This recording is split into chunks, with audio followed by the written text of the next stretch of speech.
sua gentileza em referência à palavra do Senhor. A estar de pé, só para nós lermos um versículo bíblico da palavra de Deus. Será rápido. João, capítulo, o Evangelho segundo escreveu João, capítulo de número 19, versículo de número 5. A todas as irmãs que estão aqui, todas as mulheres que estão aqui, até as crianças, meninas, cada mulher tem mais ou menos, em média, entre 120 mil a 150 mil fios de cabelo.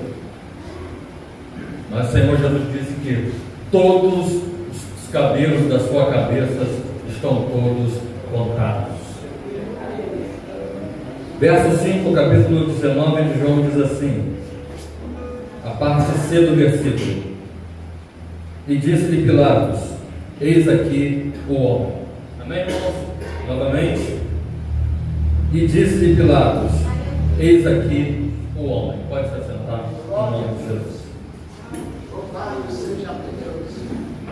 Irmãos, que Deus possa falar ao coração de cada irmão, de cada irmã, de cada visitante, de cada homem, de cada mulher que saiu da sua casa, se preparou, tomou seu banho, se arrumou para ouvir a palavra de Deus. A Bíblia diz que a fé, ela vem pelo ouvir, e o ouvir pela palavra de Deus. Então, é um momento em que temos o privilégio, a oportunidade de ouvir Deus falar em nossos corações. Ela é uma palavra que ela é viva, ela é eficaz e ela é mais penetrante que uma espada de 2 gumes. Ela tem o poder de penetrar até a divisão da alma e do espírito e das juntas e medulas e discernir os pensamentos e as intenções de cada coração. E lá em 1 Samuel diz que o homem vê o que está diante dos olhos, mas o Senhor, Ele vê o seu coração. Então, a cada irmão, cada mulher que saiu da sua casa, que vê de longe, que vê de perto, que o seu plano não era estar aqui, ou coincidir de você estar aqui, saiba que é o Senhor na sua vida e na minha vida, para nós estarmos aqui ouvindo a palavra de Deus. É comemorado, irmãos, o livro que eu li em João 19, fala sobre quando Pilatos estava com Jesus no seu segundo inquérito. Jesus passou por 6 julgamentos. E aqui nessa frase de Pilatos é o 6º julgamento de Jesus. Mas antes de entrar aqui no detalhe dos julgamentos, nós temos que fazer agora um flashback lá no livro de Êxodo, capítulo de número 12. Os irmãos lembram, hoje é domingo, comemorado a ressurreição de Jesus, comemorado a Páscoa. Mas a Páscoa no Brasil, ela tem uma conotação comercial, ela tem uma conotação econômica. A comemoração é voltada para chocolate, para coelho de Páscoa. E eu quero trazer aqui para os irmãos a essência da Páscoa segundo o contexto bíblico. Segundo o contexto bíblico, lá em Êxodo, segundo o livro do Antigo Testamento, capítulo 12, o Senhor Deus, Ele instituiu para o povo hebreu, conhecido como povo de Israel, eles estavam passando um período de escravidão, eles eram escravos dos egípcios. Ou seja, o povo hebreu não estava no seu próprio país, eles estavam lá no Egito, e lá eles eram escravos dos egípcios. E dentro daquela condição de escravo, Deus direcionou a Moisés, que era o líder do povo, que naquela noite, num determinado dia, mas no período da noite, todo o povo hebreu deveria separar um cordeiro macho de 1 ano, sem mácula, limpo, e que Deus iria à noite visitar ao seu povo, iria passar um destruidor, iria tocar em todo o primogênito daqueles egípcios. Ou seja, a cada hebreu deveria sacrificar um cordeiro de 1 ano e pegar o sangue daquele sacrifício daquele cordeiro e passar nas portas das casas e nas ombreiras das portas de cada casa. E quando fosse a noite, o destruidor iria passar na casa de todos os moradores, tanto egípcios quanto os hebreus. Mas na casa que o destruidor passasse e visse e observasse, visse aquela marca de sangue nas portas, ele ia passar direto. Mas na casa que ele passasse e não tivesse marca nenhuma, todo o primogênito que estivesse dentro daquela casa seja menino, ou seja animal de qualquer tipo de raça, o destruidor, ele iria passar e iria ter ali um homicídio em massa. Então, quando foi naquele dia, todo o povo hebreu se preparou, juntou suas famílias, cada um cortou o seu cordeiro, preparou com as suas famílias para poder se alimentarem, fizeram todo aquele rito religioso, passaram o sangue ali, comeram daquele animal simbolizando a Páscoa. A palavra Páscoa, passagem no hebraico, significa passagem. Então o destruidor iria passar por cima, ou seja, iria passar em cada casa ali para constar qual era a casa que tinha a marca do sangue e a casa que não tinha a marca do sangue. Então, quando chegou no período da noite, que passou o destruidor e foi aquele choro durante toda a noite, cada casa que ele foi averiguando e passando que não tinha marca, e ali cada primogênito de menino, criança, ou cada primogênito de cada animal veio a óbito, veio a morrer, e a cada casa que tinha um hebreu e que tinha a marca do sangue, todas as crianças permaneceram vivas. E isso foi o ultimato de Deus ali para aquele povo egípcio, para poder libertar o povo hebreu que estava cativo e que estava vivendo oprimido como escravo lá no Egito. Com esse ultimato, o faraó não suportou e liberou o povo hebreu para poder ir embora. Os irmãos conhecem a história, e depois eles atravessaram ali o Mar Vermelho. Mas o contexto pascual é esse. Aleluia. O contexto pascual e bíblico é: o destruidor passa por cada casa e mata a cada primogênito que não tem a marca do sangue do cordeiro em cada porta. Amém, irmãos? Estamos juntos daqui? Então agora vamos fazer uma viagem. Vamos sair lá do Êxodo há mais de 4.000 anos atrás, antes de Cristo, e vamos fazer uma viagem agora para o tempo zero da cruz, no ano 33 DC, ou seja, saímos lá do Êxodo bíblico para o ano 33 depois de Cristo. Quando chega no ano 33 depois de Cristo, que acontece a Páscoa no tempo de Jesus.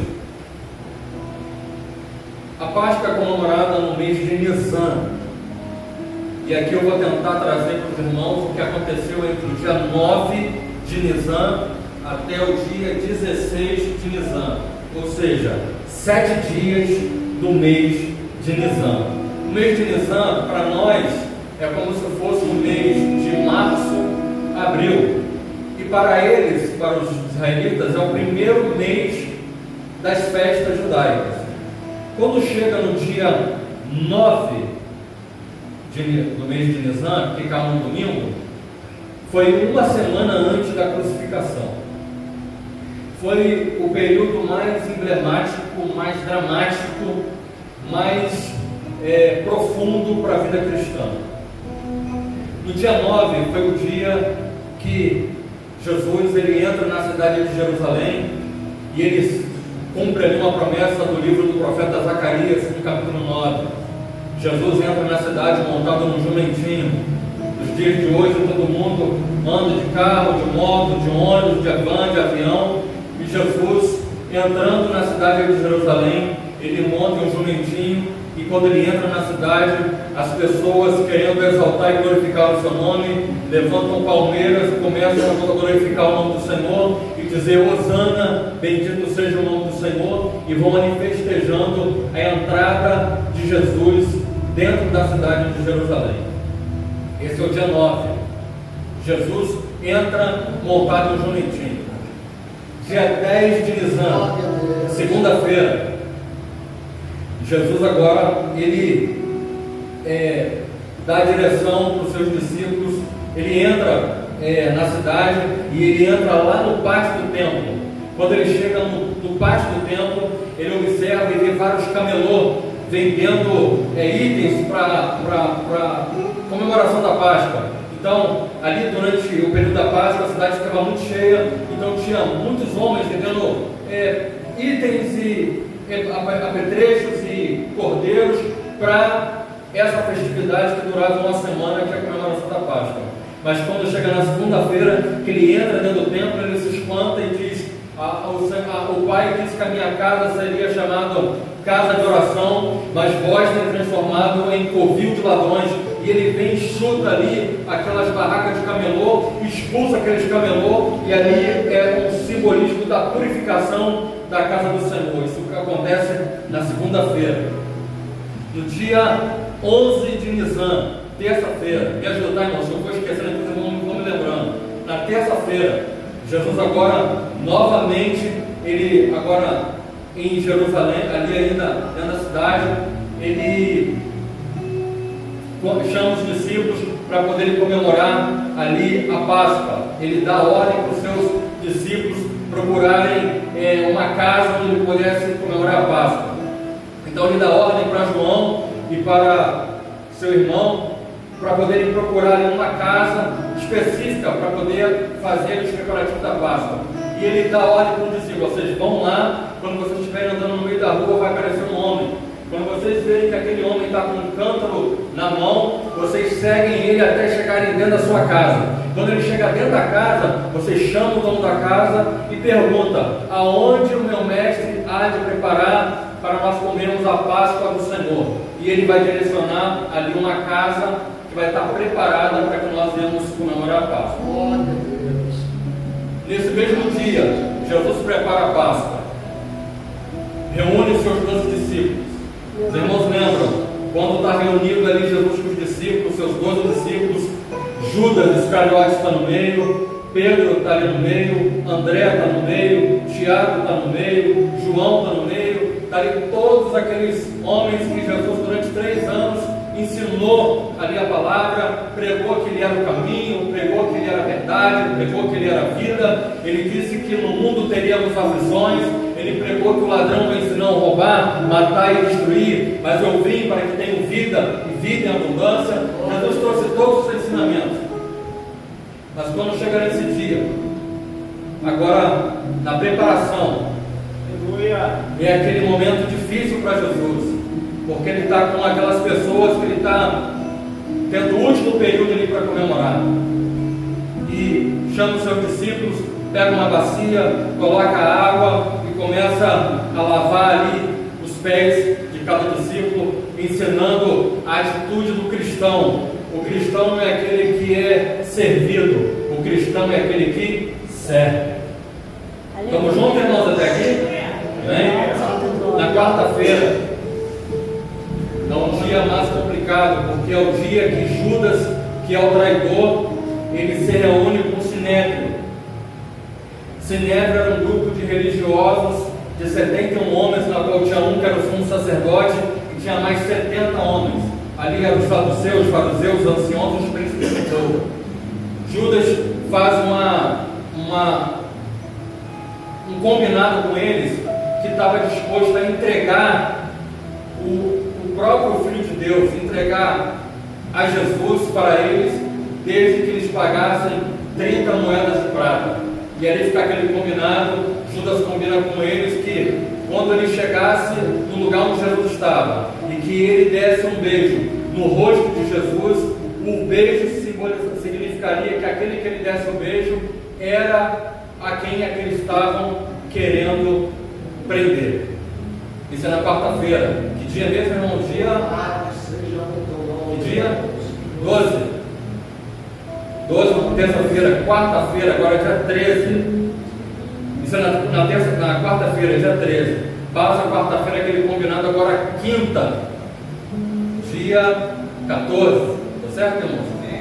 9 domingo, 10 segunda, 11 terça, 12 quarta, 12 quarta-feira. Dia 13, agora quinta-feira. Quinta-feira, Jesus está com os discípulos, está reunido, e é aquele período aí que ele está disposto a ir lá para o Getsêmani. Ele passa ali à tarde com seus discípulos, chega agora no período da noite, ele está reunido ali no Jardim do Getsêmani. Os irmãos lembram do Jardim do Getsêmani? O Jardim do Getsêmani é um local que começa agora a ficar mais difícil para ele como ser humano. Por quê? Porque ele está sentindo a pressão do horário que ele vai ir ser levado para a cruz. Quando ele chega no Getsemane, ele chama os seus discípulos para orar com ele, e está à noite já, os discípulos pegam no sono, e ele fica um pouco chateado, porque ele está contando com os discípulos para poder estar ali com ele, os discípulos dormem, ele chama novamente os discípulos, e chega ali tarde da noite, mais ou menos 9, 10 horas da noite, a situação está tão complicada para Jesus, que a Bíblia diz que o seu suor, ele ali em agonia, orando, chorando, tremendo de pavor por aquilo que ele já sabia que iria acontecer com ele, ele entra numa profundidade tão grande de tremedeira, de depressão, de tristeza, de angústia no profundo da alma dele, que ele começa, o seu suor começa a ter explosões nos seus vasos sanguíneos, e ali ele começa a suar, mas o suor começa a suar sangue da sua cabeça, e é um momento complicado porque ele está tendo agora um impacto físico no seu corpo. Ele já sabendo, já agoniado por aquilo que estava para chegar. Isso é na quinta-feira. Quando chega nesse dia, irmãos, na quinta-feira à noite, que é o dia 13 de Nisan, quando chega na quinta-feira à noite, já querendo chegar à sexta-feira, é o horário que Judas sai juntamente com os soldados do Sinédrio lá no Getsemane. Quando ele chega lá para poder se aproximar e dar o beijo em Jesus, Pedro é tomado por um sentimento de fúria e pega uma espada e corta a orelha do servo do sumo sacerdote, corta a orelha dele cai no chão, e Jesus fala para Pedro: Pedro, aquele que mete a mão aquele que mete a mão na espada para ferir, com a espada também será ferido. Aí ele vai, pega a orelha daquele homem que foi cortada e restitui a orelha no lugar de onde foi cortada. E Jesus, sabendo que aqueles homens vieram para poder prender ele, naquele momento há uma batalha espiritual muito profunda, porque Jesus fala que se orasse ao Pai e pedindo ajuda dos céus para poder socorrer ele disse que se falasse com o Pai enviaria 12 legiões de anjos para poder proteger ele ali daquela prisão. Então, no caso, Pedro não precisava meter a mão na espada, e vai ficando mais angústia, vai ficando mais complicado a momento que vai se aproximando da cruz. Quando chega nesse horário da noite, Jesus agora é levado preso. Quando Jesus, irmãos, da madrugada do dia da quinta para sexta, quando ele é levado preso, aí começa aonde eu li o versículo. Ele passa por 6 julgamentos. O primeiro, ele é levado agora para a casa de Anás. Anás foi um ex-sumo sacerdote. Ele era sumo sacerdote, já não era mais. E ele era sogro de Caifás. Quando ele chega na casa de Anás, Anás faz injúria, desrespeita a Jesus, mas ainda não chega a agredir. Depois da casa de Anás, é levado para a casa de Caifás. Quem é Caifás? Caifás é o sumo sacerdote, ou seja, é como se fosse o líder presidente do templo de Deus, onde tinha todos os ritos religiosos. É como se fosse comparado nos dias de hoje um pastor, mas um pastor de uma igreja gigante, porque o templo era muito grande. Então ali na casa de Caifás ele é esbofeteado, ele é zombado, ele é humilhado, ele é desrespeitado, e Jesus o tempo todo calado, Jesus o tempo todo sofrendo aquela humilhação, o tempo todo ali sofrendo as angústias do que estava sendo preparado para ele. Não satisfeito da casa agora de Caifás, Jesus agora já é levado, depois de ter apanhado de soldados, de ter sido humilhado, é levado agora para o Sinédrio. E isso começou lá no Getsemane, foi mais ou menos meia-noite, aí entra pela madrugada 1 hora na casa de Anás, chega mais ou menos 2 horas na casa de Caifás, chega agora 3 horas da manhã no Sinédrio. Estamos juntos, irmãos, também? 3 horas da manhã, mais ou menos, para 4 horas da manhã. Jesus agora no Sinédrio. O Sinédrio era aquele grupo que tinha arquitetado com Judas,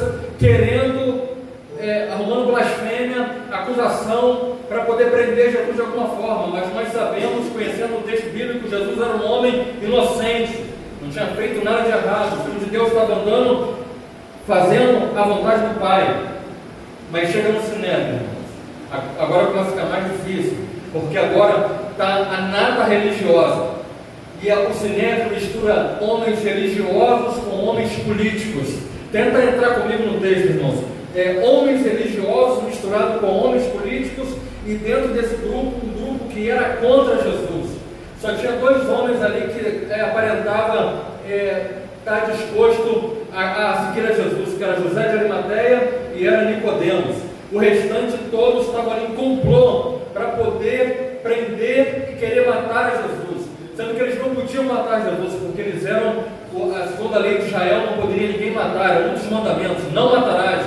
Então eles não podiam matar ninguém. Então eles queriam arrumar um jeito que o governo romano prendesse a Jesus, porque segundo o governo romano havia pena de morte.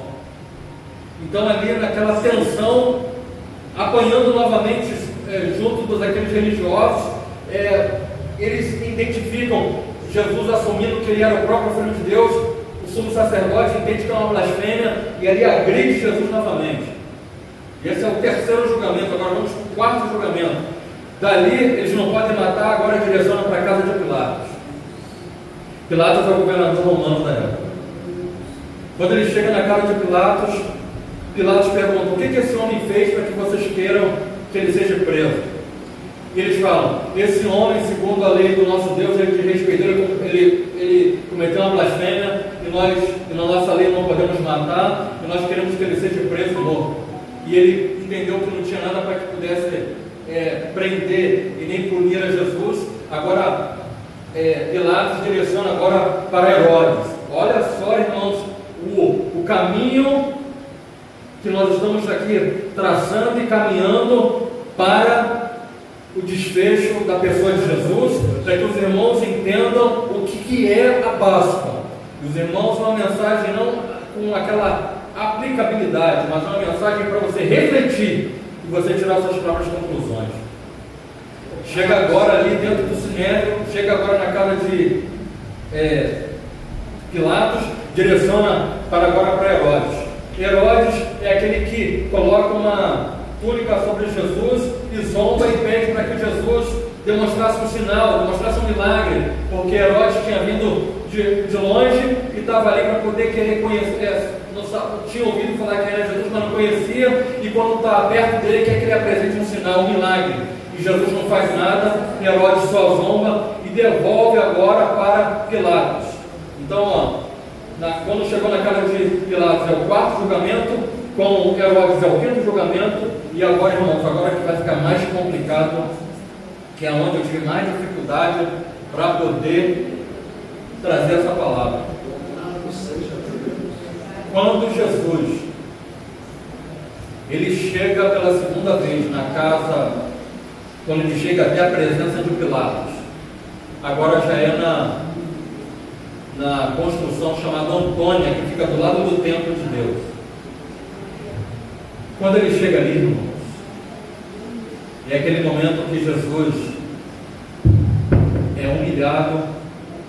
Eles tecem uma coroa de espinhos e colocam na cabeça dele. Eles pegam uma cana, um pedaço de cana e colocam na mão dele. Como Jesus agora já está com o rosto inchado, com o braço machucado, com o corpo machucado, já agoniado, já não conseguindo falar, tudo indica que a sua boca já estava inchada, o seu corpo já não estava conseguindo nem se mexer direito. Eles pegam aquela cana, tomam da mão dele e pegam aquela cana e agridem a cabeça de Jesus, para que a coroa ficasse ficada na cabeça de Jesus, irmãos. Você está entendendo, irmãos? Você está entendendo por que você saiu da tua casa hoje? Você está entendendo o que é o significado da Páscoa? Eles pegaram, irmãos, aquele pedaço de cana, mais ou menos dessa altura, e quando a coroa estava aqui, cada espinho era mais ou menos desse tamanho. Colocaram o espinho aqui só encaixando na cabeça, mas eles pegaram com a cana com toda a força de homem e bateram com aquela cana na cabeça de Jesus, de maneira que aquela coroa ficou agora cravada na cabeça de Jesus. E por que eles fizeram isso, irmãos? Porque eles estavam com ódio, porque agora já estava na mão do governo romano, e para eles tinham ódio da religião judaica, porque eles estavam ali governando Israel, mas agora eles estavam vendo que o próprio povo estava condenando um homem honesto, o próprio povo dele. Então agora é o momento que a coroa é cravada na cabeça de Jesus. Isso é na quinta-feira de madrugada, vai amanhecendo, chega mais ou menos 7 horas da manhã. A madrugada varou de quinta-feira à noite, 10, 11 horas da noite. Agora quando chega na sexta-feira de manhã, depois que ele passou por todo esse processo de julgamento, de humilhação, cusparada no seu rosto, cana batida na cabeça, soco no rosto, soco na boca, depois que bateram, já não tinha mais como estraçalhar aquele ser humano ali. Foi um caso de pânico, de pavor, que constrangeu até mesmo pessoas que eram soldados romanos. E aí quando chega no capítulo 19, no versículo 5, Pilatos olha, chega do lado de fora agora, levando Jesus para todo o povo que queria que ele fosse preso, ali os saduceus, os fariseus, os sacerdotes, são os sacerdotes. Ele vai e expressa essa fala em latim, que diz assim, esse homem, que significa eis aí o homem, que nós vemos aqui em João capítulo 19, versículo 5. Mas quando ele fala eis aí o homem, ele está querendo dizer, eis aí aquele que vocês dizem que é o rei dos judeus. Olha o estado de calamidade que está esse cidadão. Olha o estado de penúria, estado de humilhação, estado de decomposição quase, porque Jesus não está conseguindo mais falar, irmão. Sangrando, sendo humilhado, sem ter cometido erro algum, crime nenhum, pecado nenhum. E aí agora eu me lembro de uma profecia do profeta Isaías, capítulo de número 53, que ele diz para mim e para você: o castigo que nos traz a paz estava sobre ele. O castigo que nos traz a paz estava sobre ele, e pelas suas pisaduras nós fomos sarados.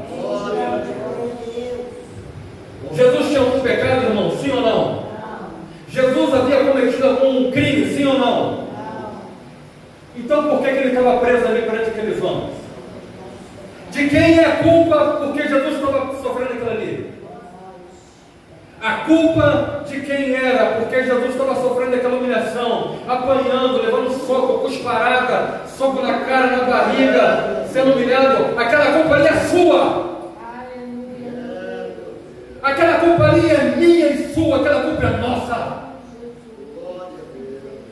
Todas as vezes que você lembrar da festividade da comemoração da Páscoa, de todo aquele processo comercial na televisão, qualquer tipo de mídia, lembra que não tem nada de doce nessa situação, irmão. Lembra que não tem nada de agradável que a gente possa passar como se não tivesse acontecido. Não. Um homem foi penalizado criminalmente, e segundo a lei romana, ninguém poderia ter sido preso à noite, então a prisão dele já foi ilegal. Ele não poderia ter sido preso à noite. Mas houve ali, irmãos, orquestraram ali para poder querer incriminar Jesus. Vocês já viram como tem pessoas que querem prejudicar outra, que arruma sempre um jeito leviano de querer apontar, de acusar, de armar uma situação? Assim foi com Jesus. Isso já é sexta-feira, 7 horas da manhã. Esse lugar onde Jesus foi levado era do lado do templo, mas era numa parte alta e o povo estava assim na parte de baixo. E aí Herodes vem, traz e leva Jesus perante o povo. Quando chega nessa hora, havia um costume que o governo liberava na festa da Páscoa, para dar um agrado para os judeus, soltar um criminoso. Então ele pensou: vou fazer isso, vou oferecer esse homem, já que eu estou vendo que ele não tem crime nenhum, vou soltar ele para poder parar com essa confusão. Mas na hora que Pilatos vai oferecer, o povo fala: não queremos que solte esse, nós queremos que solte Barrabás. E esse continua preso e crucifica ele. Barrabás você solta e esse aí você crucifica. Herodes teve um sentimento de pavor porque ele viu que começou a ter uma turba, que todo mundo começou a gritar agora num único som: crucifica-o, crucifica-o, crucifica-o. Mas com Barrabás era bandido, perigoso, perigo para a sociedade, que não pode ficar solto de maneira nenhuma, prisão perpétua. Mas aqueles religiosos, aqueles marginais da fé, junto com o governo romano, preferiram liberar Barrabás e manter aquele homem, o próprio Filho de Deus, que era sem pecado e sem crime. Eles preferiram que fosse levado à pena de morte. 7 horas da manhã, irmãos, dia 14 de Nisan, o dia mais terrível da humanidade. Grava esse dia, 14 de Nisan, uma sexta-feira, 7 horas da manhã. Quando dá 8 horas, sai a sentença para que ele seja crucificado. Quando é 9 horas da manhã, Jesus é ordenado que colocasse uma barra de madeira nas suas costas, e ele vai levando pelaquela via dolorosa dentro de Jerusalém, e todas as pessoas, a sociedade observando, assistindo aquele espetáculo ali, daquele homem todo ensanguentado, não tendo nem forças para carregar, a ponto de que eles dão ordem para que um homem que está no meio do caminho ajudasse a ele a carregar. Tenta imaginar, você que é homem comigo, irmãos, tenta imaginar você carregando uma barra de madeira pesada ali, como se fosse aquele dormente de linha de trem, e carregando aquela madeira pesada e caindo pelo meio do caminho, que já não tem mais força física, e vem um homem para poder ajudar, e leva ele ajudando. Eles eram tão miseráveis, irmãos. Esses homens, eles eram tão marginais, que não era suficiente só punir e matar. Eles faziam que o próprio homem carregasse a sua própria cruz, que fosse levado para a morte. E ali Jesus é levado até um lugar chamado Gólgota, e ali é colocado no chão, sobre aquela parte daquela barra de madeira, estende ele com a mão direita para um lado, estende a mão esquerda para o outro lado, estende o pé dele. Você está entendendo, irmãos, o que é Páscoa em nome de Jesus? Estende o pé dele no outro fundo, e vem com pregos mais ou menos de um palmo, e vem com um martelo gigante e crava nos pés de Jesus na cruz. Depois vem na outra mão direita, mais ou menos, não é na palma da mão, tudo indica que era nessa parte aqui do pulso da mão, e vem crava novamente com outro prego no pulso da mão direita, chega no outro lado esquerdo e crava novamente com prego o pulso do lado esquerdo, e Jesus gemendo, gritando de dor, pavoroso, aquele grito horrendo, todo mundo assistindo, e quem estava assistindo era a mãe dele que estava ali. Tenta imaginar, você que é mulher, em nome de Jesus, por alguns segundos. Tenta imaginar um filho seu que não está com febre, você já fica apavorado. Um filho seu que não está com dor de cabeça, passando mal, você já não consegue dormir direito. E nós que somos homens, imagina sofrendo, apanhar de dor, leva a costa de cinto da mãe, ou apanha na rua, também já fica todo alterado. Mas imagina agora, irmãos, sem culpa, não cometeu crime, não cometeu pecado nenhum. O profeta Isaías disse que como ovelha muda ele foi levado ao matador. Isso é para nós aprendermos como é a vida, como é a proposta de ser crente em Jesus. Isso é na sexta-feira de manhã, 9 horas, começa esse terror. Quando dá mais ou menos 9 da manhã do dia 14 de Nisan, 9, 10, 11, meio-dia. Quando dá meio-dia, há um acontecimento que é difícil da gente entender, porque nós nunca vimos. Quando dá meio-dia em ponto, a Bíblia fala que houve trevas sobre a face da terra. Meio-dia. De meio-dia. Alguém aqui, tem alguns jovens no nosso meio, mas os mais velhos, alguém aqui lembra de ter visto um eclipse total do Sol? Lembra de ter visto algum eclipse? Lembra? Quando o Sol ele fica na frente da Lua, a luz do Sol não reflete na Terra. Então, eu não sei aqui, os mais novos ainda não viram, mas nós que temos mais idade, eu já estou com 48, já tivemos essa experiência de estar de dia e por alguns minutos, coisa de 1 minuto, 1 minuto e meio, ficar como se fosse a noite. Meio-dia, de repente fica a noite, mas aí o Sol se movimenta, volta a claridade de novo. Sendo que nesse dia aqui, no dia 14 de Nisan, na sexta-feira, quando dá meio-dia, a Bíblia fala que houve trevas sobre a face da terra até 3 horas da tarde. Meio-dia, 1, 2, 3 da tarde. A terra inteira teve trevas sobre a face da terra, virou noite. Tenta imaginar comigo, os animais noturnos, como chacais, morcego, lobo, começaram a sair na rua. E os animais que eram da noite, que eram do dia, vindo aquela escuridão, começaram a ter sono. Começou a ter um abalo na natureza, irmão. Você está entendendo o que eu estou querendo te dizer, meu irmão? De meio-dia até 3 horas da tarde, a crucificação começou 9 horas da manhã. Depois da noite inteira de Jesus apanhando, mas quando foi de 9 da manhã, ele começou a ser crucificado. Meio-dia, trevas sobre a face da terra. Quando dá 1, 2, 2:30 mais ou menos da tarde, Jesus ali já com dor insuportável, gemendo, sofrendo, chorando. Isso acontecendo do lado de fora da cidade. Nessa mesma hora, tenta imaginar comigo. Enquanto Jesus está na cruz pendurado, sofrendo de dor, dentro do templo, dentro do templo é a casa de Deus, o lado religioso. Do lado de fora, onde está a cruz, os irmãos lembram, eram 3, que tinha 2 bandidos, um do lado direito, um do lado esquerdo e Jesus no meio. Lá dentro da cidade, dentro do templo, estava acontecendo todo aquele rito religioso lá de Êxodo capítulo 12 que eu li, que eu falei. Lembra daquele processo de sacrificar cordeiro de um ano?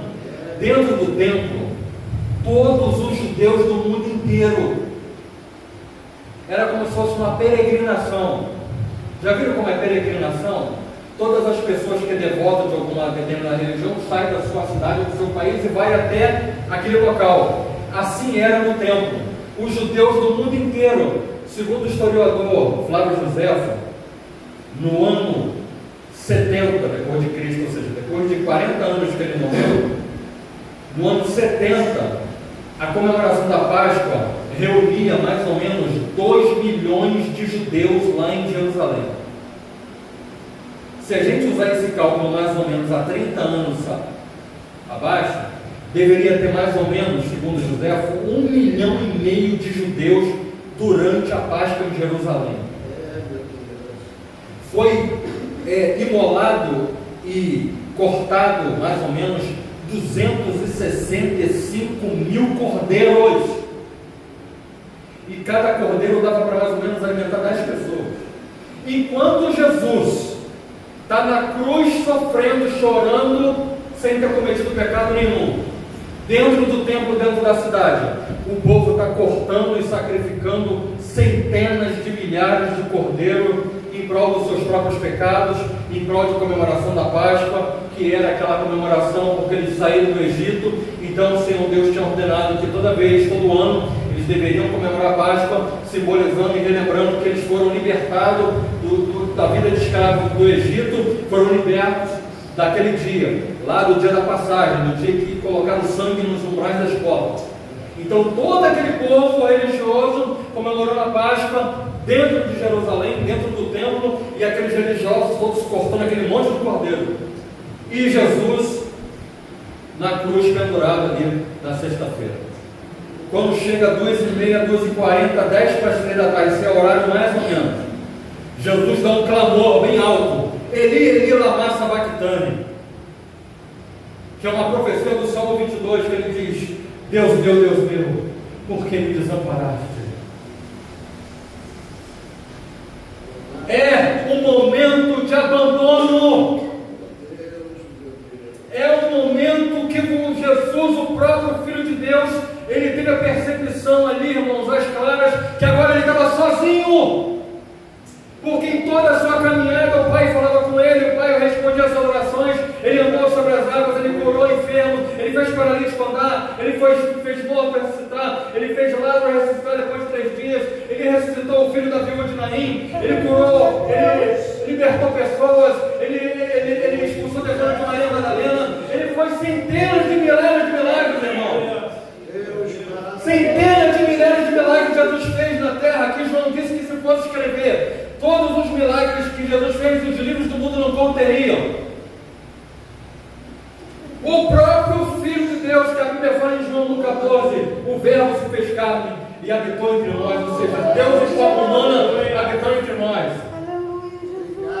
O próprio Filho de Deus agora sentindo o abandono do próprio Pai, irmão, para você aprender e para você entender o que é Páscoa de Jesus, para você entender, para você saber o que é ser crente em Jesus.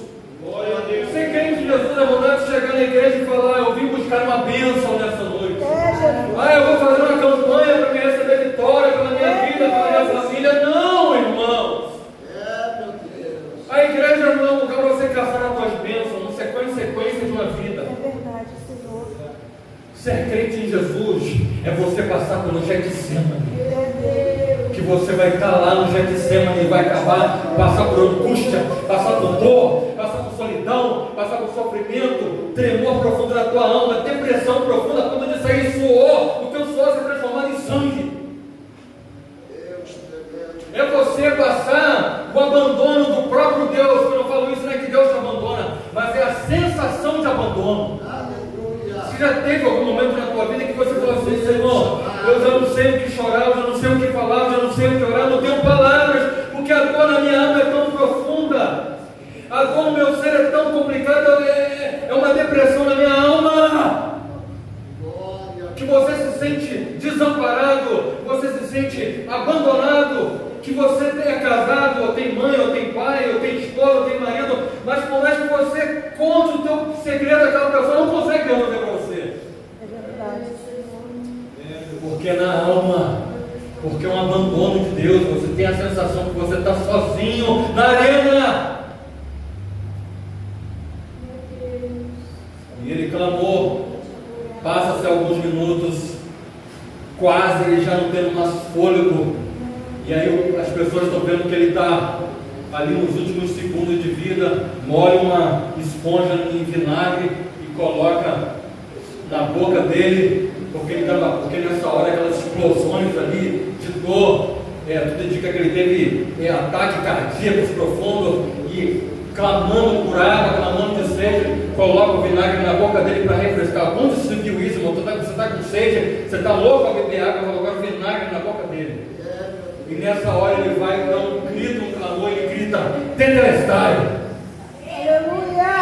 Tetelestai, irmãos! Aleluia! Tetelestai, talvez você está ouvindo essa palavra em grego e não está entendendo. Essa palavra no original significa: está pago, está quitado a dívida, está consumado, está pago a dívida, está pago a dívida, está pago a dívida. Quando ele fala Tetelestai, é o último suspiro dele, e aí seu corpo agora está quando ele morre. Quando ele fala Tetelestai, é porque ele está dizendo: toda a dívida, todo o pecado, todas as dívidas desses 3 jovens que estão visitando essa noite, todas as dívidas do irmão, da irmã, todas as dívidas do irmão que está lá atrás, todas as dívidas das mães que estão aqui na frente, todas as dívidas desses tocadores, desses homens de Deus que estão aqui, todas as minhas dívidas, ele gritou: Tetelestai! Ou seja, todo o pecado que nós cometemos e toda a culpa do pecado que nós deveríamos sofrer e que nós deveríamos ser condenados por causa dos nossos pecados, Jesus está dizendo agora: eles não vão ser mais condenados, eles não vão mais ter que sofrer eternamente, eles não vão ter mais que ser lançados no inferno, eles não vão ter mais que pagar no preço, porque o preço eu estou pagando agora. Tetelestai! É isso que é Páscoa. Obrigada, Jesus. É isso que é Páscoa, irmão. Oh, Deus poderoso, aleluia. Para aí você fazer uma reflexão. Aleluia. Aleluia. Fazer uma reflexão. Cordeiro de Deus. E nessa hora, irmãos, que ele Tetelestai, na mesma hora, aleluia, Jesus. ele morreu. Obrigada. Isso é na sexta-feira. Obrigada. Nesse horário exato, centenas de milhares de cordeiros estão sendo imolados por causa do pecado daquele povo. Mas o Cordeiro de Deus agora foi crucificado na cruz do Calvário para poder purificar a cada um de nós que estamos aqui nessa noite de todos os nossos pecados.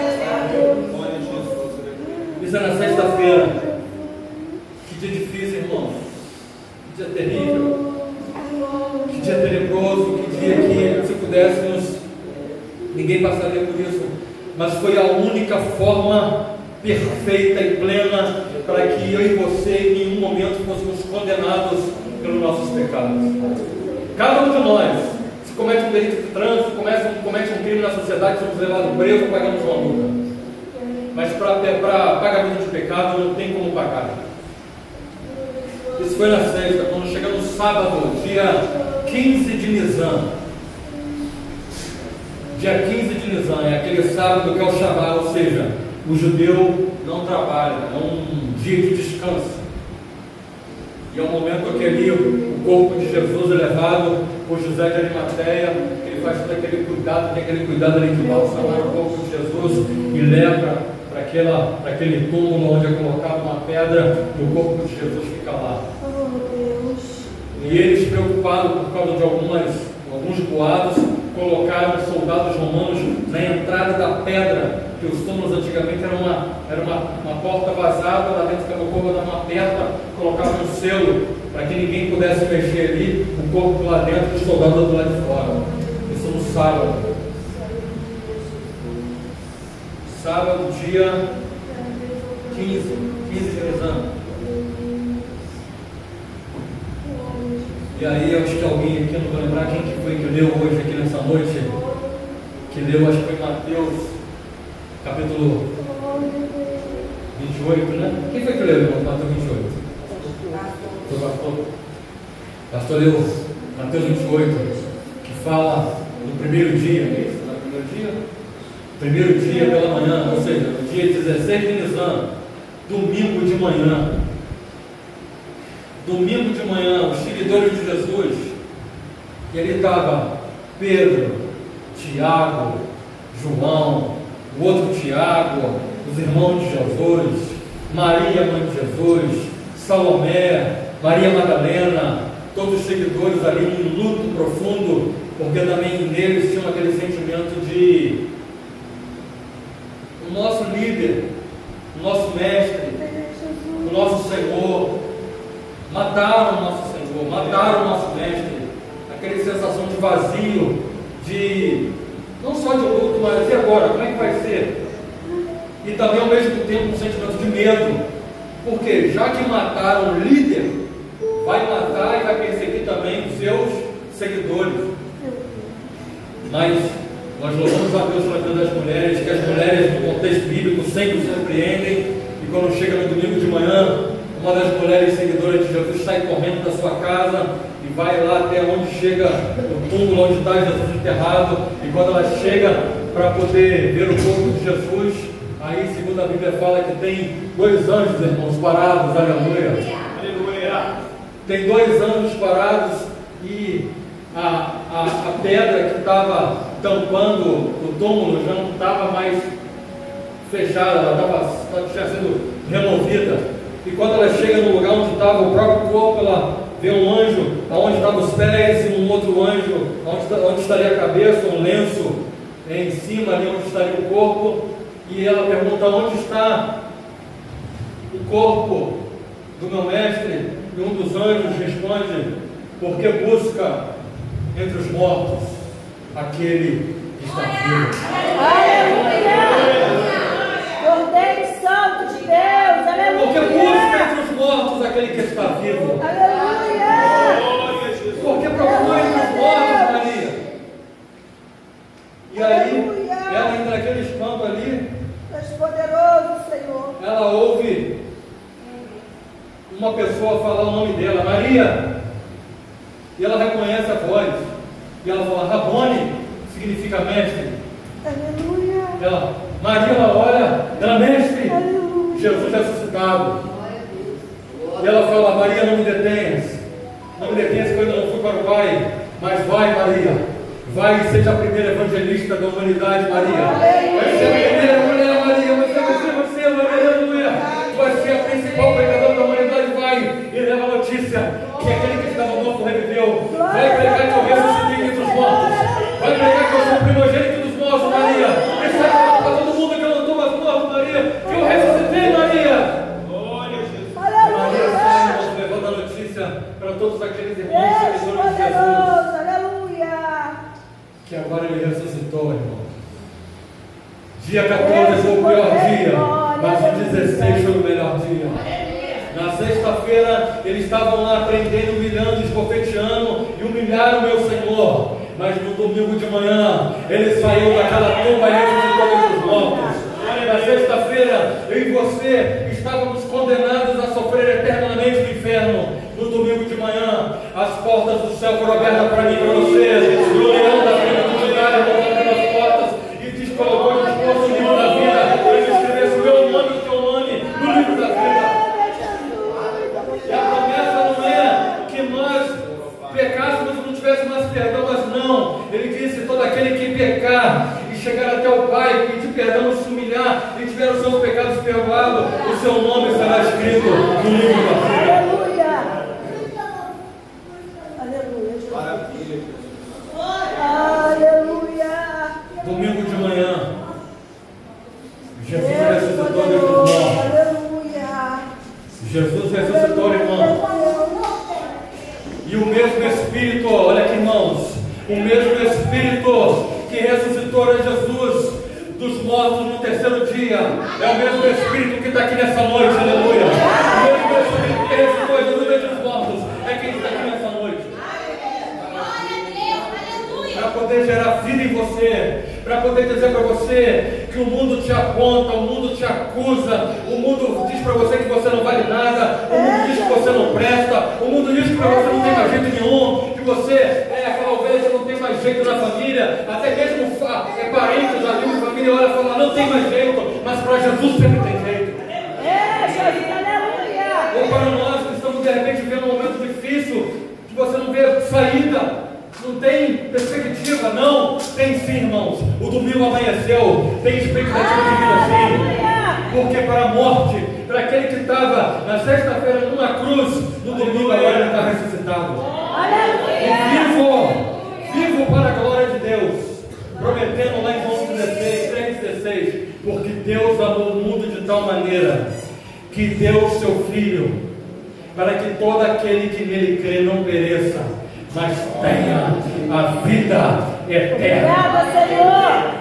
Que é para mim, para você escrever, você que ainda está aqui visitando, de repente você está visitando e você não tem convicção que lá nos umbrais, lá na sala do trono, lá na presença do Altíssimo, quando vamos chegar e falar: aqui, Senhor, o livro da vida, e quando for ler os nomes que estão no livro da vida, de repente você não tem convicção que o teu nome está escrito lá.